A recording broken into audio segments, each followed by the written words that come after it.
Hello everyone, welcome back. Today we are going to talk about the NFC South Predictions. I'm going to start off with the standings, then Breakout Player, and then finally my MVP of the division.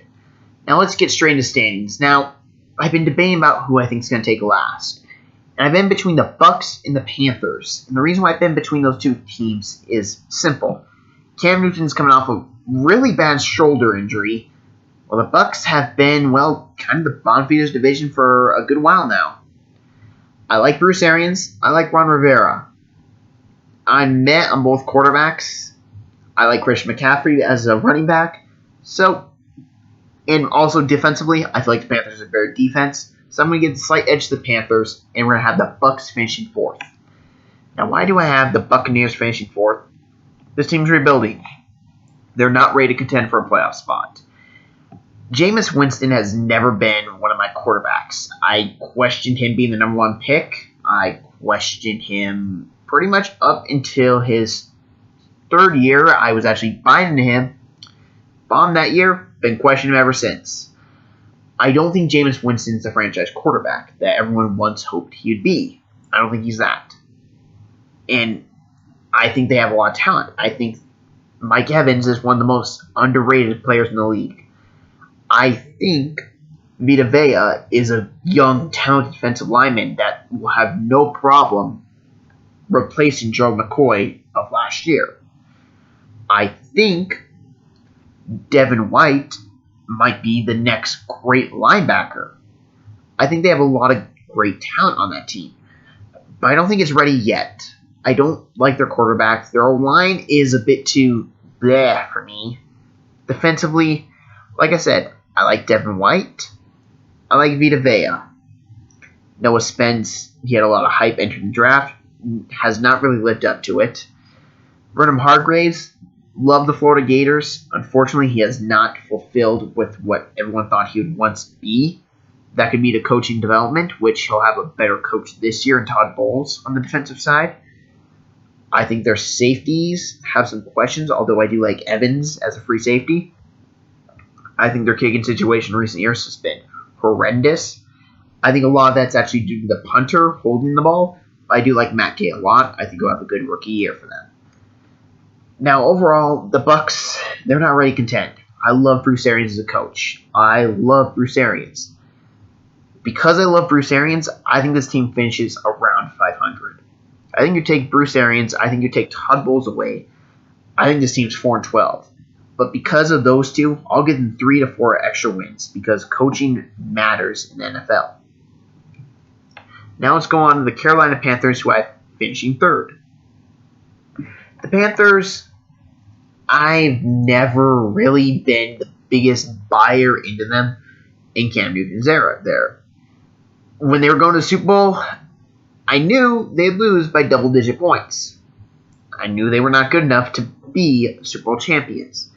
They were putting up points, yes, but if you saw them outside of Carolina, you could see they were not going to win outside of Carolina. They would win the NFC, which they had issues being Seattle, but you knew they were going to win the NFC that year, and they'd go to the Super Bowl and they'd fall face first, which happened. Now let's look at them now. You don't really have as much confidence in them. I mean, it's crazy to think, but Ron Rivera might be on the hot seat this year. And if he does get fired, someone will instantly hire him. Ron Rivera is too good of a football coach to be on the block too long. You got Greg Olsen, who is getting hurt now. He's at the end of the road unfortunately. Love Greg Olsen. Unfortunately, just kind of time for him to retire. Christian McCaffrey, I think, is a great running back. He's a talented player. He might be their best player. And that's a lot considering you have Luke Kuechly on the defensive side. O-line, Matt Paradise, yeah, they improved it, but Carolina, their O-line will always be mediocre due to Cam Newton holding on the ball too long, running around, all that. They'll always give up sacks due to him. Now, my concern is, of course, Cam Newton's shoulder surgery. I don't know how far along he is. This screams Colts last year. Difference is, I feel like I knew more about the Colts than I do with the Panthers. As crazy as that is to say, I felt like I knew what direction Frank Reich was going to take them. Ron Rivera has been turning over this staff a lot in recent years, and I don't know if we're going to have stability on that defensive side. To be fair, you got a new owner in there in Dave Tapper. Of course, there's going to be changes. But I don't know what I'm going to give the Panthers this year. And another concern is I don't know what I'm going to get from Cam Newton game to game. Healthy or not, I don't know what I'm getting. I don't know if I'm getting the MVP quarterback of a couple of years ago or if I'm getting the quarterback that looks like he belongs on the bench. That being said, they did upgrade the defensive line with Gerald McCoy, who, even though he's getting up there in age, he is still a good player. Luke Kuechly's Luke Kuechly. Unfortunately, injuries are starting to tear him down, and it's unfortunate to see because he has been a great linebacker in his career.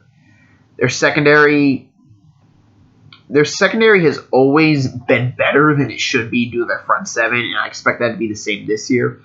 But I do expect to see them have a game they give up a lot of yards to one wide receiver, possibly Julio Jones again. Up next, second place, I have the New Orleans Saints. I don't think the Saints return to the playoffs this year. I don't. I think Drew Brees getting older, losing Max Unger. I think they're going to lose a lot of talent, and their defense has not really scared me at all. Their corners, yes, they got Marshawn Lattimore and Eli Apple. Yes, Eli Apple. Not scary. Von Bell, he's a good safety. Defensive line, Cameron Jordan's one of the best in the business. Sheldon Rankins, good run stuffer. Marcus Davenport didn't really do with what everyone wanted him to do last year. Be interesting to see how he does after getting some more muscle on him, all that. But the Saints team, I don't think they're a Super Bowl contender anymore. I think they missed their window last year. Come off back-to-back devastating playoff losses. Losing your all-pro center. Drew Brees getting older. Body's not going to hold up as well, even though we've been saying this about Tom Brady, and he somehow has been holding up. Don't know what black magic he's got, but everyone's different. The only thing I really know for certain is that Michael Thomas is going to have a good year. That's the only thing I know for certain about the Saints. Alvin Kamara, we don't really know if he'll have as good of a year with Max Unger going and having a rookie center. We don't know how the line's going to adjust. We don't know. Like I said, the only thing we know for certain, Michael Thomas should have a good year. Drew Brees getting older, there's always that thing that he could fall off a cliff all of a sudden. I don't expect him to. I expect him to have a Drew Brees type season, but I don't expect him to carry this team in the playoffs like he has in the past. Now, let's talk about the first place Atlanta Falcons. I love Matt Ryan.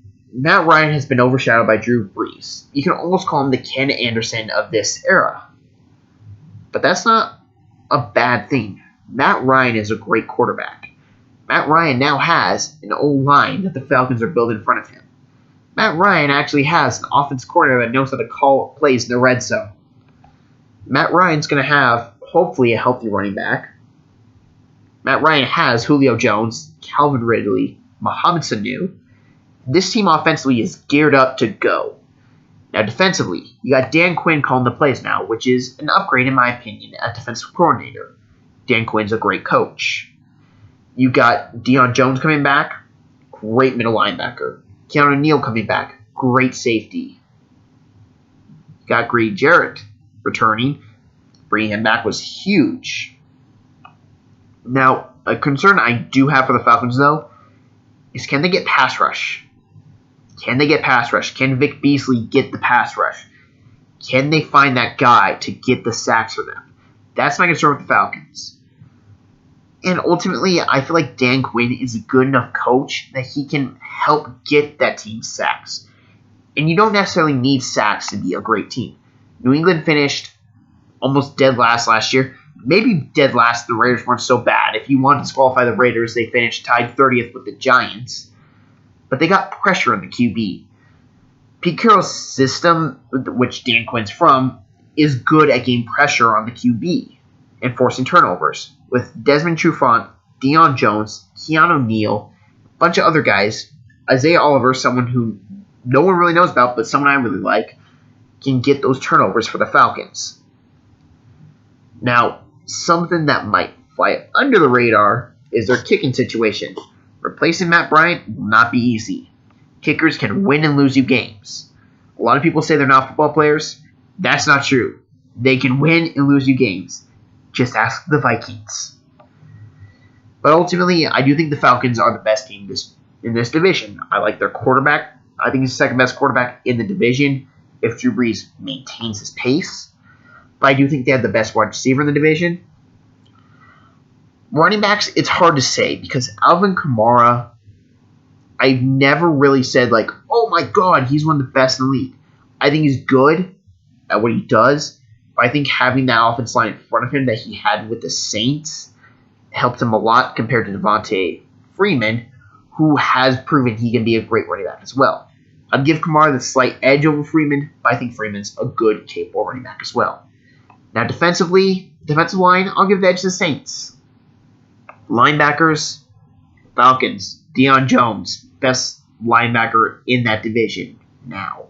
Luke Kuechly, just not what he once was. Secondary, I'll take the Falcons secondary. I think the Falcons have a better team. I think they have better coordinators than the Saints now. I think the Falcons are ready to make a playoff run and maybe get revenge on the Super Bowl a couple years ago. Now, let's talk about my breakout player of this division. Who is going to turn heads? Who's going to be like, oh my god, this guy is good. And again, like the AFC North, I have a couple guys in mind. I have O.J. Howard, who I really love. Now, I don't like typically saying rookies, and I'm not going to say this guy is going to be it, but I'm going to give you two guys from the Falcons. Quandre Q, I hope I'm saying his name correct. He is from Pitt last year. Great running back, rookie. He's going to be their power back. In short yardage, he'll be their power back, but I won't pick a rookie. So I'm going to give you a Falcon who is not a rookie and who could break out this year in Calvin Ridley. Calvin Ridley and O.J. Howard are two phenomenal young talents. And if you can give me the choice, as hard as this is for me, I'm going to take O.J. Howard. O.J. Howard is ready to break out. He showed that talent in Alabama. He showed it. You got Bruce Arians, who I love as a head coach. He may not be calling plays. I think he'll have some say. This is Bruce Arians. Got Byron Leftwich, who will listen to Bruce Arians, and he is trained under Bruce Arians. You look at all this talent around the Bucs. You got Mike Evans. You got Chris Godwin. Then you got O.J. Howard. As much as I'm not sold on Jameis Winston will be able to get the ball to O.J. Howard. And O.J. Howard can make plays when the ball's in his hand. He is a vicious runner. He will break tackles, and he will get to the end zone. Now, my MVP of the division. I wonder who it can be. It can be anyone. Matt Ryan. It's Matt Ryan. If I think the Falcons are going to win the division, Matt Ryan's going to show up this year. He showed up last year while his defense was injured. He's going to show up again this year, and he's going to have a great year because Dirk Koetter is a better coordinator than Steve Sarkisian. Ultimately, even though quarterbacks can have great statistical seasons, we won't really give them the gratification being the best in their division unless they win. Matt Ryan had a great year last year, but they didn't win. Why is that? Because they had to settle for field goals because Sarkisian cannot call plays in the red zone. Dirk Koetter can call plays in the red zone. Dirk Koetter's upgrade from Jameis Winston to Matt Ryan. Now, even though this isn't that big of upgrades, it would be for most people, Mike Evans to Julio Jones. The question is, offense line, can the Falcons' offense line hold up? I like the rookies they picked. I think they can. I think Matt Ryan is the MVP of the NFC South this year.